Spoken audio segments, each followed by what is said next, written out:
Welcome, everyone. It's really exciting to have you here. I appreciate you making time to be with us today to talk about Student Wellness Ambassador resources and responses to COVID-19. I understand that we might have folks here who are ambassadors to the California Community College system, who are ambassadors other than student wellness ambassadors, and I really appreciate everyone who's checking in with the chat box here. So good morning, Sin.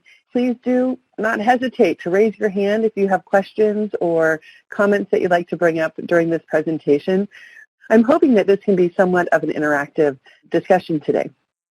So briefly, I'll start off with our overview. We'll go over some norms or some agreements for us to make this webinar hopefully as beneficial to everyone as possible. Then we'll do some introductions, both of myself and of you all. Then we're going to talk about college student needs and the whole health approach within the context of the COVID-19 pandemic. Then we'll talk about some shelter-in-place outreach and engagement ideas, and I'd especially love to hear any ideas that you all have been coming up with. And then we're going to talk about wellness of our student wellness ambassadors, and if we have other types of ambassadors here, talking about those ambassadors' wellness as well, because caring for our caretakers is absolutely critical. We are all, of course, living through this distinct moment of public health crisis, and being able to be humans ourselves, first and foremost, enables us to then do a better job supporting others in whatever kind of ambassador role you might be in. And then finally, we'll conclude with some resources that I'm hoping might be helpful to you in the work that you do, the critical work that you do as ambassadors. I'd like to just say that this presentation, as you probably have picked up on, was initially created for the student wellness ambassadors, and additional ambassadors were welcome to join us. So we have adjusted some pieces in hopes that it might be relevant to other types of ambassadors, but that's another place where I really welcome raised hands and comments in the chat box so that we can make this as relevant as possible to everyone who's on this call. First of all, the norms. This is an idea of how we can make this space as useful to everyone as possible. The first idea is to create a virtual water cooler. That is, questions might be raised or comments might be raised that are really great topics for us to discuss, but unfortunately we only have an hour here today. So when that happens, we will throw some of those ideas and questions into our water cooler, which is actually our chat function, and then if there are resources that we can send to you after the webinar, we will do so. We will expect and accept a lack of closure. There is so much that we could be talking about today regarding COVID-19 and how best to support the students who are in the community college system of California, but we're not going to be able to get to everything. We will get to as much as is possible. I also want to share that you are most welcome to ask questions by unmuting yourself. So you have 3 ways that you can engage in the conversation. You may put something into the chat box, you may also raise your hand, or you can simply unmute yourself and just jump on in. I welcome all of it. To that point, we will ask for clarification as needed. So please do feel free to let me know if there's something that I say or somebody else says that needs a little bit more information to make sense. And finally, we will strive to avoid multitasking during this virtual learning space. It can be really tempting to answer emails or text or jump onto social media or what have you, but we only have 1 hour together, and so the extent to which we can stay focused here really will make this a better environment for everyone involved. I'm going to stop for a second and see if anyone else has norms that they'd like to throw out here to the group. If you do, if you go ahead and put them in the chat function, that would be great. So my name is Eliana Ramirez. I am a licensed clinical social worker. I have worked the last 15 years in the Veterans Affairs Hospital in Palo Alto, so I see that Sin and I have been neighbors, as it were, as Sin is at De Anza Community College. Shout out to De Anza. At the VA, I worked with veterans who were living with severe and persistent mental illness and have, for the entirety of my career, really focused on the mental health of minority populations, so people of color, LGBTQ folks, women, and veterans. In addition, I have a background in research that has focused mostly on trauma, resilience, post-traumatic growth, and the minority stress model. And I'll be weaving in those concepts throughout our conversation today because I think that they're really pertinent to this moment that is highly, at least for everyone, pretty much difficult, and for some people can actually be relatively traumatizing. So whether it's having to isolate or shelter in place or having the experience of family members or friends becoming ill or themselves becoming ill with COVID-19 or anticipating that people might become ill, this can be very triggering for folks, and especially people who have histories of trauma can be triggered into a traumatic place as well. So that's some of what I hope to share with you, as well as bringing in some of my research in those areas into our conversation here as we consider the ways that we can best support students in the California Community College system. I'd like to move on to meeting all of you.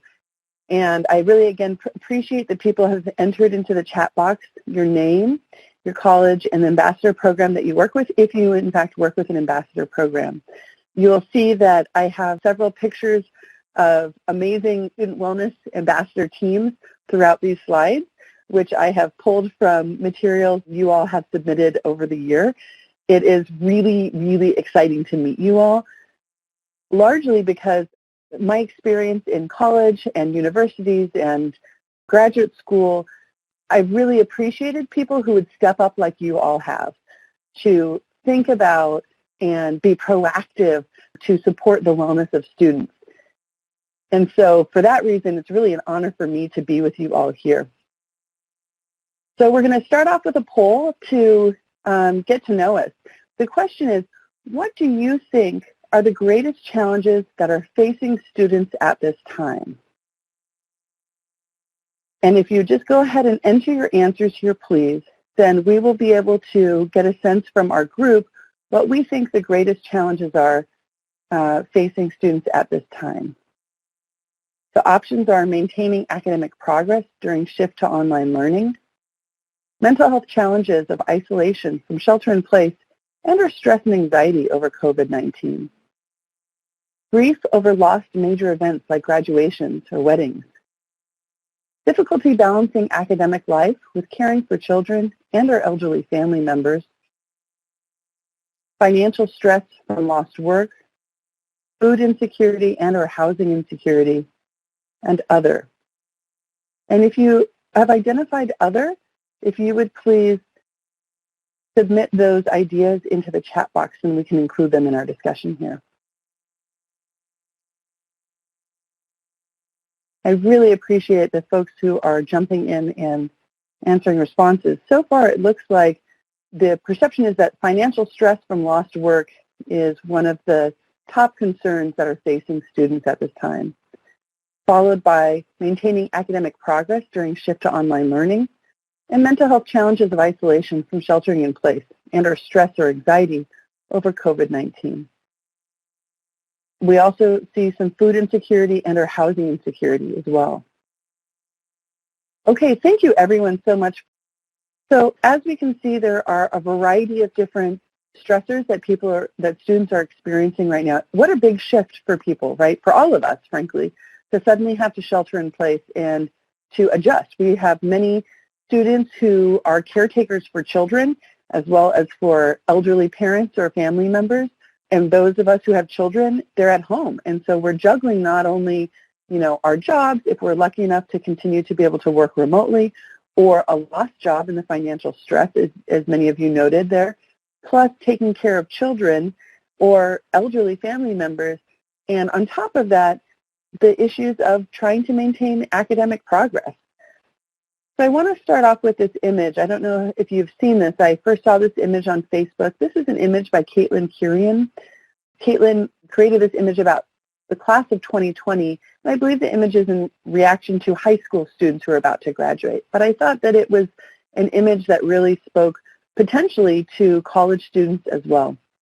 I think importantly about this image is that the person is holding the graduation piece and their academic progress at the same time that they're wearing the mask that is so quintessential, essentially, to the COVID-19, and that you can see the tears. But the person is also still making direct eye contact. And I think this image really spoke to me because what college students, what college faculty and administrators, and frankly all of us are doing right now is we're trying to adjust to a new normal. And the role of student wellness ambassadors I think is even more critical now than it ever has been in the past, because what you can do to support the students of your colleges is to help them maintain that ability to stay true north, that is to adjust and adapt to this new normal while still making progress toward their goals, their personal goals that they've worked so hard for. I want to stop for a second and just see if anyone else has any reflections on this image that they'd like to share. You're welcome to share any thoughts in the chat function or by unmuting yourself and jumping in. You're welcome to. I see one person is typing, and I guess I would also like to say from this, one thing that speaks to me from this image is that the image suggests to me a great deal of strength and determination as well as pain, and that in real life we can have both simultaneously. And I think that's part of what is so critical right now for those of us who support other people around their own health and wellness, is to be able to reflect that, yes, this is a very painful moment, and we are also presently surviving because we're here right now. Carly says, this is really powerful. I think it is important to not dismiss those feelings of pain and disappointment. Carly, I could not agree more. I think a lot of what I'm hearing from mental health clinicians, as well as from clients who are receiving mental health services, as well as students and teachers, academics in general, is that we all are both living as real human beings in the midst of a global pandemic, and we're trying to keep going in what we're doing. But in order for us to keep going, we have to be able to acknowledge the pain and the difficulty that we're feeling. I'm very interested in the student wellness ambassador position in terms of the peer support that you provide to one another. And this idea of, and we'll get into this a little bit more in this presentation, that how you use your own experience right now as a peer support person can be very powerful. I know as a clinician, I was trained to compartmentalize feelings so that I can be present to another person who is experiencing grief or sadness or anger or joy, any feelings that they're feeling. I think what's uniquely special about a peer specialist role is that you can use, if you're comfortable with it, your own experience right now to help normalize the experiences of other students. Adriana says, or Adriana, excuse me, I'm not sure if I'm mispronouncing. Adriana says, I appreciate this picture. I myself am a college student who is graduating this semester. And what it speaks to me is that it is a challenging time, but she also looks strong because she is looking straight towards this chaos. Adriana, I couldn't agree more. Absolutely. And the idea that we can both feel deep feelings and still move forward is, I think, absolutely essential. And from what I understand about community college students is that many students have overcome massive challenges to get to the community college in the first place and then to get through the community college system. And so I actually think that community college students have a lot of resilience that they've probably already developed before they started this academic year and well before COVID-19 actually started, that will serve them very well at this moment. And our ability to reflect back that strength, the community college system and students in particular, I think will be absolutely essential. I see that Sin is also typing something. I really do appreciate all of you who have been putting thoughts into this chat box here, and I can appreciate that there's a way in which many of you may not have met everyone else who's on the call, and so there's a certain vulnerability that people take a willingness to share in the chat box, and I really do appreciate it. While Sin is typing, I am going to invite people to think about the resources that are being shared at the end of this webinar today. These are resources that you can share in any way you deem useful. So if you decide that you want to do some sort of a virtual event because we're not able to do in-person events later this year, you might decide to share the resources in that virtual event. You might also decide that you would like to share them one-to-one if other students were to contact you directly. Oh, it looks like Sin has stopped typing. So I'm going to go ahead and move to the next slide. And please do feel free to keep communicating in the chat box. I do see that Sin said, the picture reminds me of how I thought about delaying my graduation and denying transfer admissions. I am not alone, as I recently talked to a classmate who felt the same way. This is a tough time for all of us, but I appreciate how this picture reminds me to not give up. Absolutely, Sin. And I think about this, again, that peer support role that you can play to be able to articulate that, what you just shared, to other students, I think will normalize their experience as well. And it's so powerful, to hear it from a peer versus to hear it from an administrator or a faculty or a family member say, oh, just keep going, just keep going. It's totally different, right, when we can hear it from somebody who's living that experience right next to us. I see Diane, she said, from the image I see resilience. She still sees hope and she is looking, striving forward. I couldn't agree more, Diane. And I'm so grateful. I wish that I could shake the hand of the artist just to say how much this image, I think, is resonating with many, many people at all different stages in academic life. So moving here to this slide around COVID-19 stressors and college students, some of the pieces that I wanted to elevate are that this is a hard time for everyone, and there might be certain student populations that are particularly challenged at this moment. So for example, we might think about students who are coming from low-income backgrounds. I saw an article recently that was talking about how COVID-19 and sheltering in place and then doing all of our courses online can really show the differences in access to resources because people can see around the person when they're on video what's going on behind them. Some people are living in environments where there are a lot of family members in a very small apartment, for example. And that information may not be readily available when we are in classes together. Some people may not have access to high-speed internet, or they might be sharing a computer with many people in a house. And therefore, it might be more challenging for them to make all of the online classes in the same way that somebody would who has a computer that's dedicated to just themselves or who does have access to high-speed internet or a room by themselves. Additionally, for students who access disability or accessibility services, this can be a particularly challenging time because, for example, some of the resources that are made available when people are at school are not necessarily available when they are working from home in their classes. As I mentioned previously, students who are juggling homeschooling of their children now, as well as their own academic progress, and students who are living with existing mental health challenges.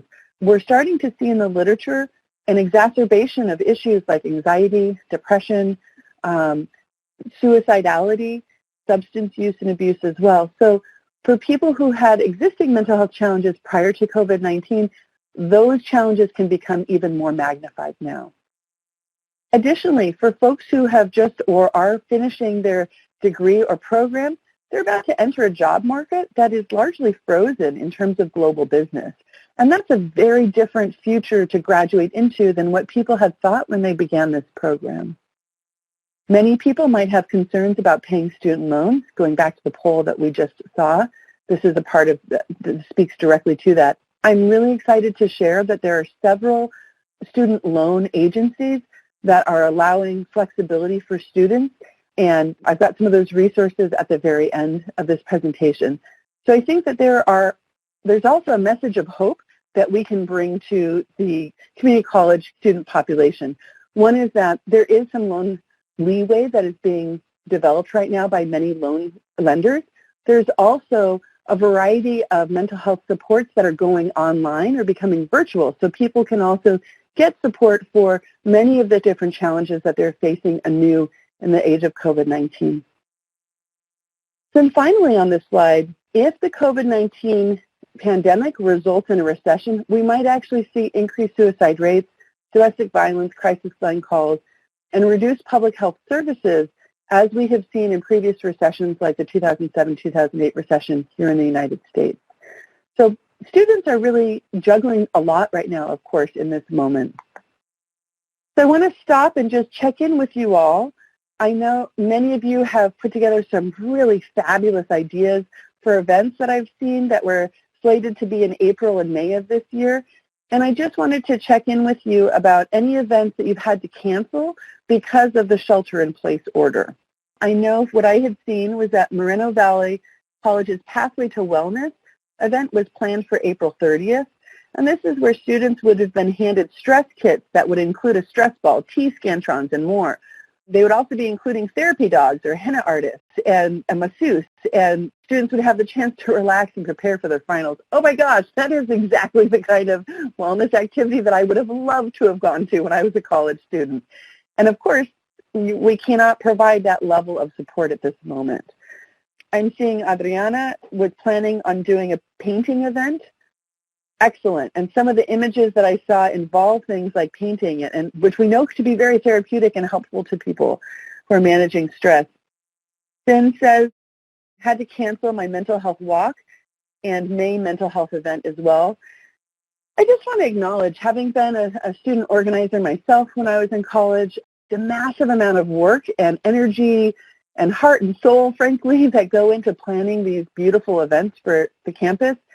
When I was imagining asking you this question, it wasn't just about what you might have to be pivoting, what events you might have to pivot in this new normal that we're in, but also just a sense of loss for the time and energy that you put into it. So just want to acknowledge and affirm that that may not be for nothing, that we might still be able to salvage some of that energy. I also had read that San Bernardino was going to do an event called Chalk About It, which was a positive affirmations, life ambitions. This was going to be in April. And in Bakersfield, there was going to be a Cognito challenge in May, because May is Mental Health Awareness Month. So just elevating that May is Mental Health Awareness Month might be a really great frame for any activities you might plan moving forward this year. Diane says that she misses the one-on-one interactions with community and collaboration in supporting events. Absolutely, Diane.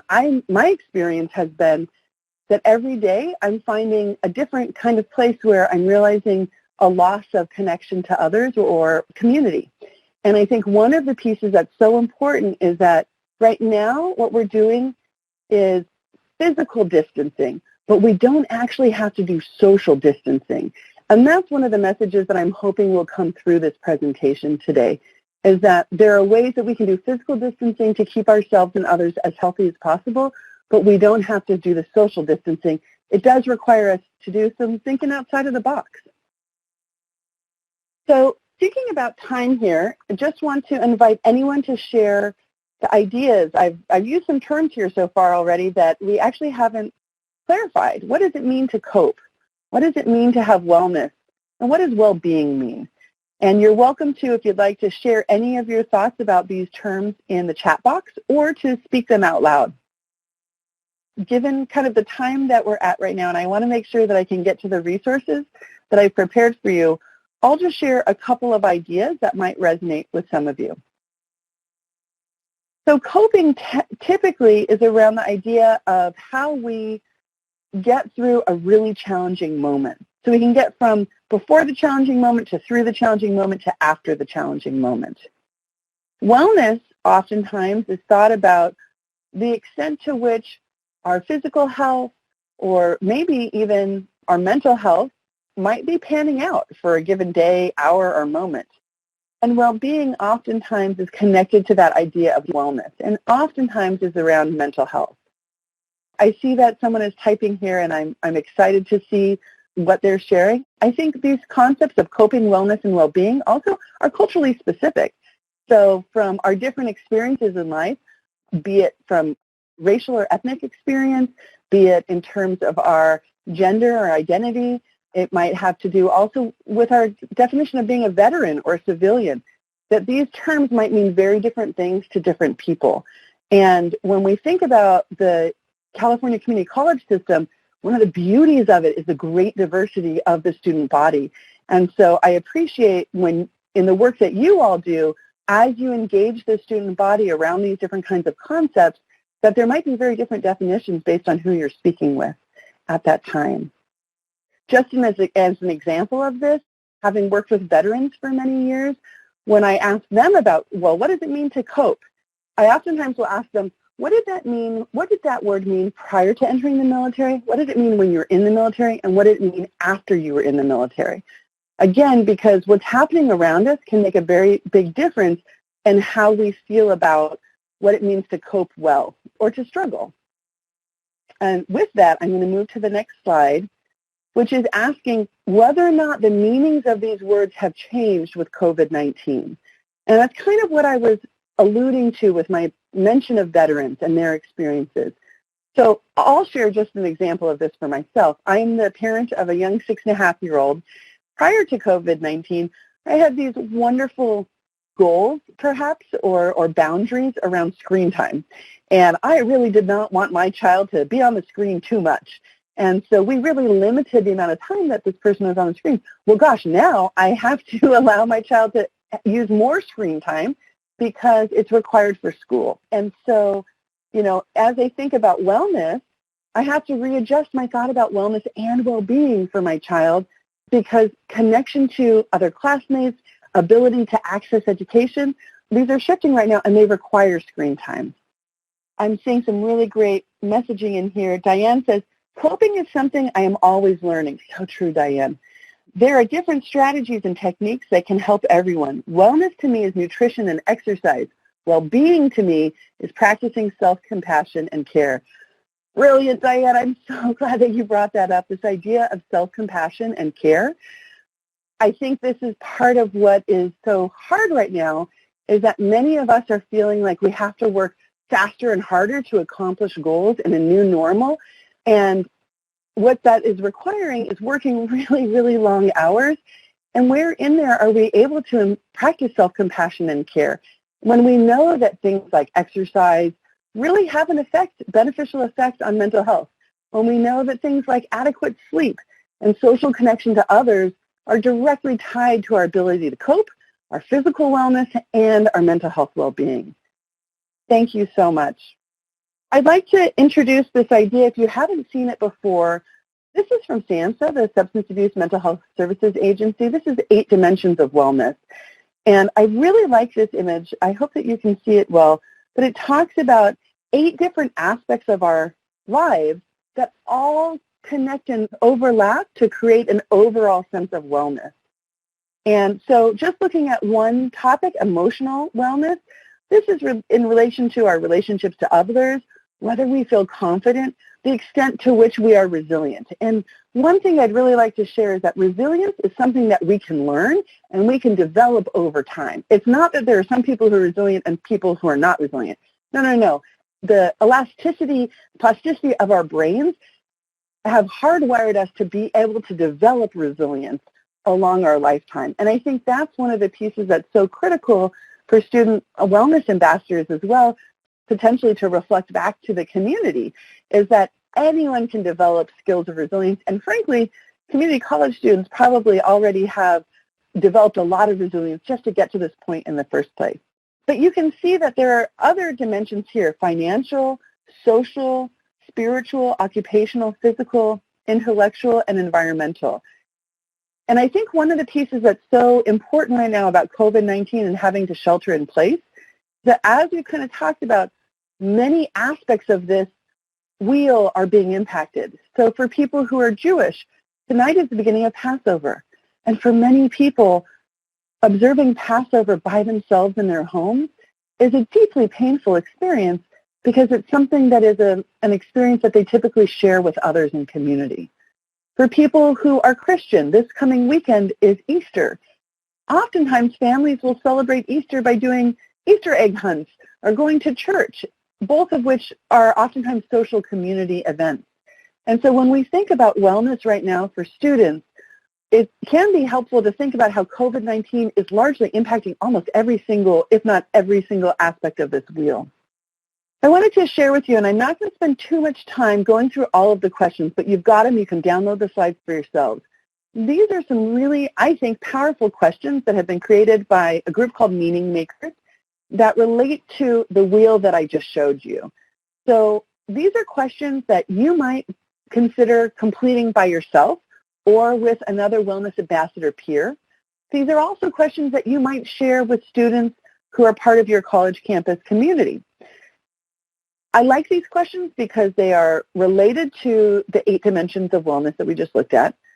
I like them because they're strengths-based as well, meaning they are acknowledging that people have an incredible toolbox of resources and resiliencies of their own, when we are in moments like this facing COVID-19, a global pandemic, it can be very easy to slip into moments where we feel like there is no sense of hope. And when we can step back and think about, well, how did I get through prior to this moment? What are some of the things that have helped me feel better in the past? Or how can I tell when my wellness is being affected? That can really help us to move forward in a very strategic way. I really like these ideas also around who I can reach out to for support and how we can reflect on what it's like to check in for ourselves. So again, these are questions that might be useful for you as a student wellness ambassador to go through on your own or with a peer. They also might be useful to share with the community college system. So here I'm going to get into some wellness coaching suggestions. As I just mentioned, I think this question is really powerful. What helped you to get through previous hard times? That can be a really energizing and, again, strengths-based positive way to both acknowledge that somebody is feeling very difficult feelings in this moment and to create a sense of hope. I think critically right now, attending to people's basic needs is absolutely essential. As you all identified in that poll, that we think that financial concerns are really, really high on the list. And of course, financial concerns will then relate to food, potentially insecurity, as well as housing, and other biopsychosocial wellness, meaning the wellness of our physical health, the wellness of our mental health, and the wellness of our relationships with others. Those can all be connected. So providing resources that are speaking to those basic needs can be very helpful. As I mentioned before, the idea of staying connected so that we can practice physical distancing but not social distancing. So that we can identify self-help skills available even while we're sheltering in place. So you'll see in those lists of resources, for example, that there are plenty of 12-step recovery programs like Alcoholics Anonymous, Depression and Bipolar Anonymous, and other kinds of anonymous groups that are actually moving to an online platform. So people don't have to go to a physical fellowship where they're in a meeting with other people. They're actually doing them online now. And that we want to highlight our telehealth resources as well as crisis lines and warm lines. Additionally, it would be perhaps a helpful idea to reach out to the disability and accessibility services on college campuses to see what might be available now, and also the campus mental health agencies to figure out what resources are still available for students.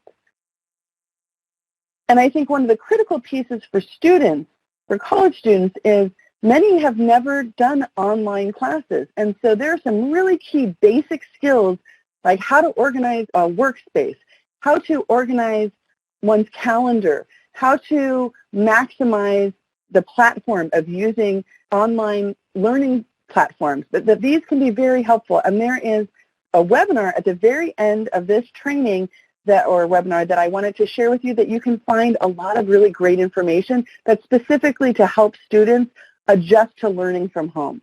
Adriana asked, do we have crisis lines for students that might not speak English? Absolutely, Adriana. I'm so glad that you brought that up.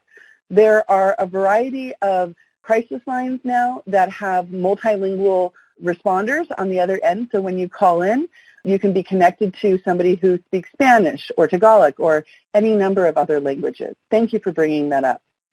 Because, of course, we know that it's not just an issue of being able to speak to somebody in the language that is the first language of the caller, but also someone who has some understanding of the cultural experiences that the person's calling from within, right?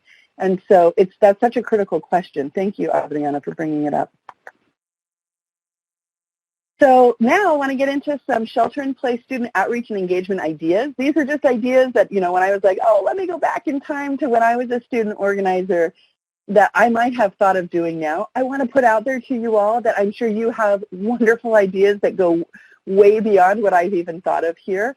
Just as an example, the one social media that I tend to use is Facebook. I do a little bit of Twitter, but I know that's really kind of old school now, and there are many other social media platforms that people are using. So this is not in any way meant to be an exhaustive list, but rather just to say, here's some potential places to think about starting.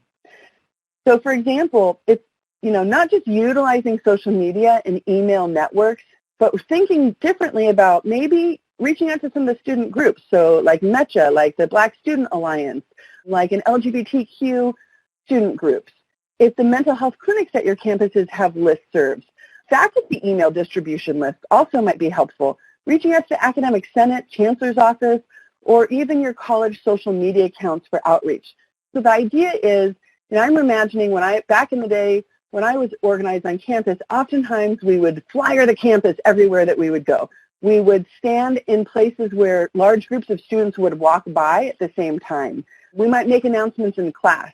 So what I'm encouraging here is to think about who are those networks of people that have large audiences of students that you could go and essentially virtually flyer at this point. Another idea is to host online meetings. And our center has put together a virtual learning guide that we've received some really great feedback on it being helpful to people who have never hosted a virtual meeting or event before in their lives. I just wanted to share a couple of things that I've seen that are really exciting recently on social media. I've seen people doing virtual powwows. So this is where we've got people who will dance in a powwow, which if you're not familiar, are Native American gatherings where people from a variety of different tribes and nations would come together and dance in their traditional regalia. People are starting to do this on Facebook and through other social media platforms. So there might be ways to host events. I've also seen some LGBTQ communities who are doing drag performances online. So there are a variety of ways that especially we can build on the cultural strengths of different communities by bringing them to a community platform through virtual meetings. I think it's critically important, like we started off earlier, is to create an opportunity for people to be able to share their emotions and talk about the wide range of feelings that they're having right now. So talk about their grief, talk about their stress and anxiety, but also be able to reflect back to one another the strengths that they're seeing in themselves and others around them as well, and the resilience that we've talked about. You can also invite people to post videos that are answering questions. So for example, about self-help strategies, which could be placed on a Student Wellness Ambassador YouTube channel. And I thought perhaps organizing across college campuses throughout California might be a great way to do this as well. If you're familiar, there was the It Gets Better campaign that was created in the LGBT community where older LGBT adults would put videos of themselves telling younger LGBT people, it gets better, hang in there.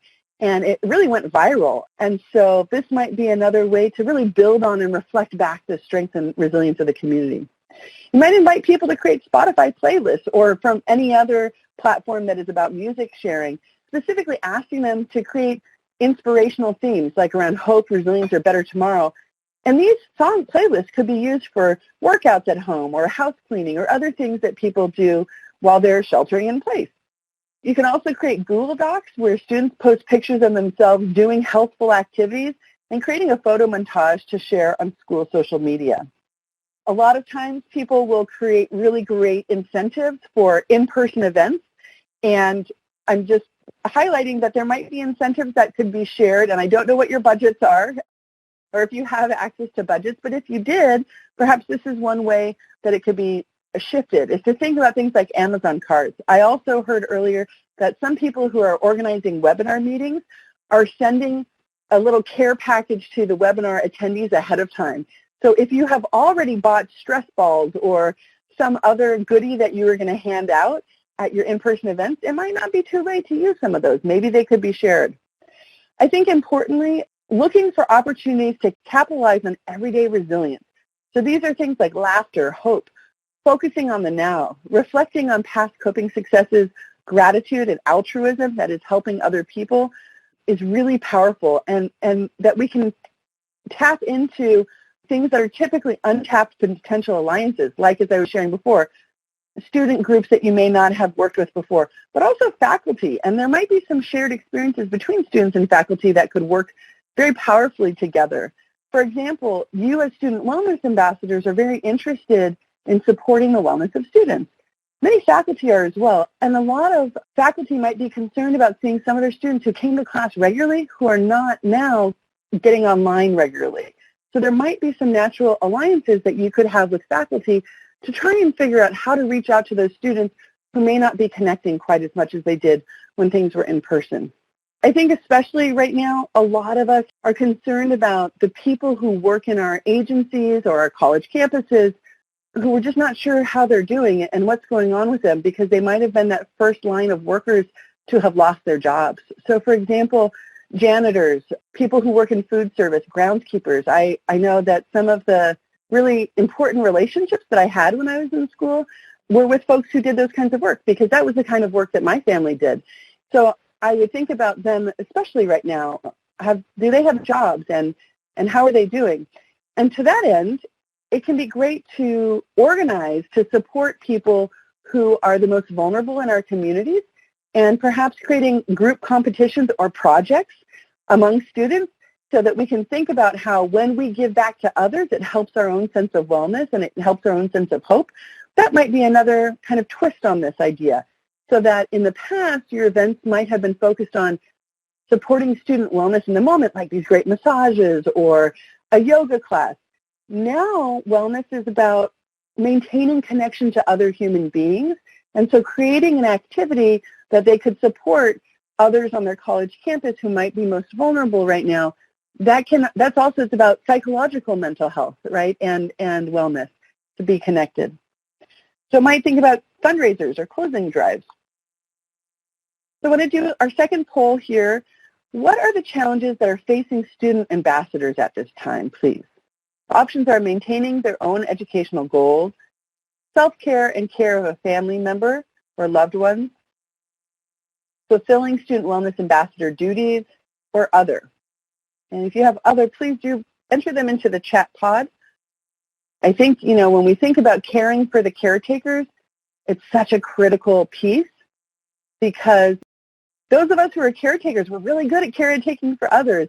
And oftentimes, we'll be the last people to ask for support for ourselves, too. But it's that idea of we need to put our oxygen mask on first before we can help others around us, too. Wow, I knew you all would be a really important group of people who are really particularly gifted in terms of thinking about others. The fact that so many people now are saying that fulfilling their student wellness ambassador duties is the greatest challenge that they're facing at this moment in time is really profound to me because you have your own academic lives. You might have family or loved ones. You might also be dealing with financial concerns. You might also be dealing with a variety of other worries just related to COVID-19.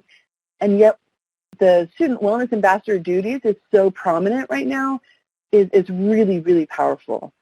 Thank you so much. I can see that you really take seriously this job that you're doing. And that is super impressive and powerful to see. So I want to take a moment to do what's called 4x4x4 box breathing. When I think about being a caretaker as a social worker and caring for myself, that was not something that was ever part of my training as a social worker, frankly. And I imagine that that's probably true for other mental health clinicians, be they psychologists or psychiatrists or marriage and family therapists. And it might also be true for you as student wellness ambassadors. So I want to stop and just share with you one of my favorite kind of self-care strategies because it's something that can be done anywhere, at any time. And this is a skill that I actually learned from veterans. So I do want to give a shout out to veterans who have used this skill in the military, not only because it's important for me to give credit where credit's due, but also because this is a culturally specific piece that people might think, oh, well, veterans don't have, this might be too touchy-feely for them. But actually, I found that that's not the case. So I'm going to go ahead and invite everyone to please sit with your feet flat on the ground. Find a position so that your arms are comfortably supported.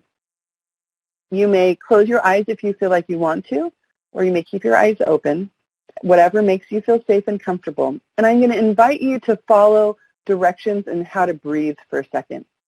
So before we start, I'm just going to let you know, I'm going to count to 4 and ask you to slowly inhale during that count to 4. And I'm going to ask you to hold your breath for the count of 4. Then slowly exhale for the count of 4.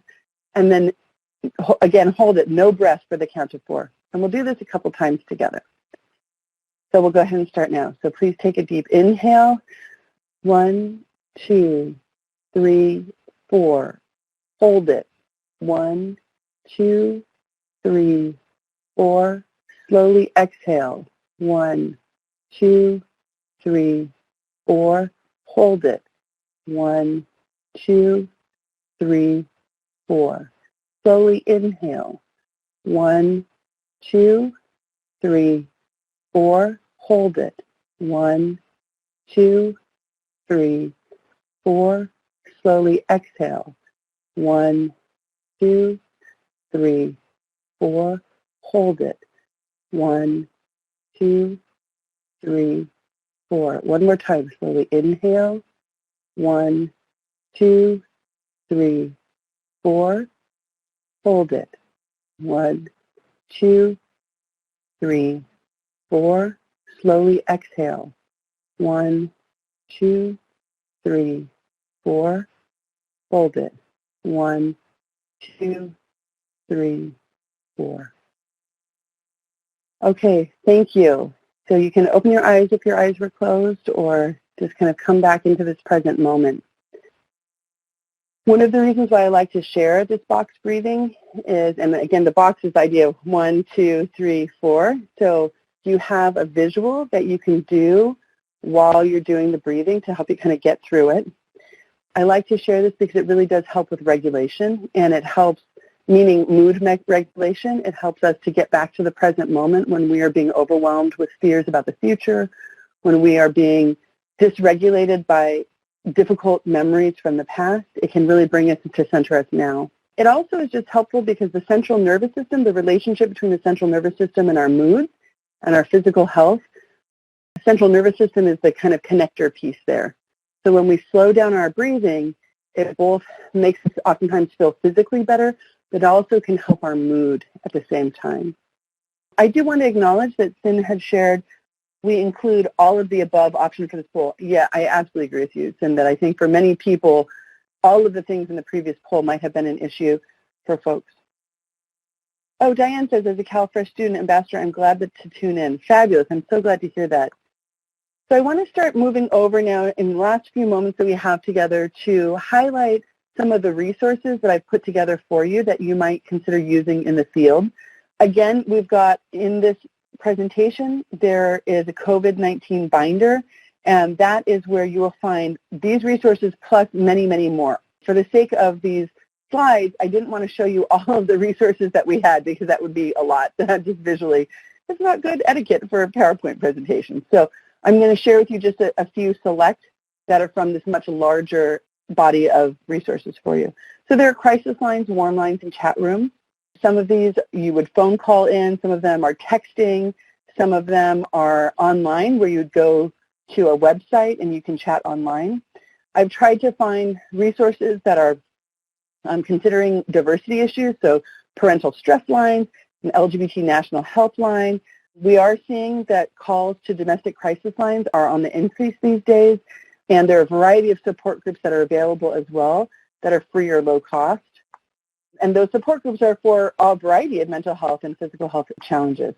Staying physically active is really, really critical to mental health, and so I've got a variety of resources for you and the college campus system here that are free or reduced cost, classes that you can join online, classes for adults as well as for children, and then the recovery resources that I mentioned before. I think this is really, really critical because we are seeing some people are engaging more in substance use and abuse at this point.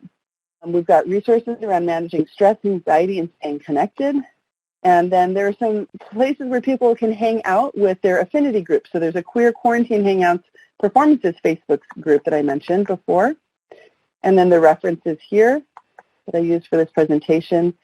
And I just want to conclude by really thanking all of you for the critical work that you're doing. Just like I started out this presentation, your role as student wellness ambassadors is more important now than ever. And I really thank you for stepping up to this invitation to be there for your college campuses. And I wish all of you and your loved ones safety and wellness during this time.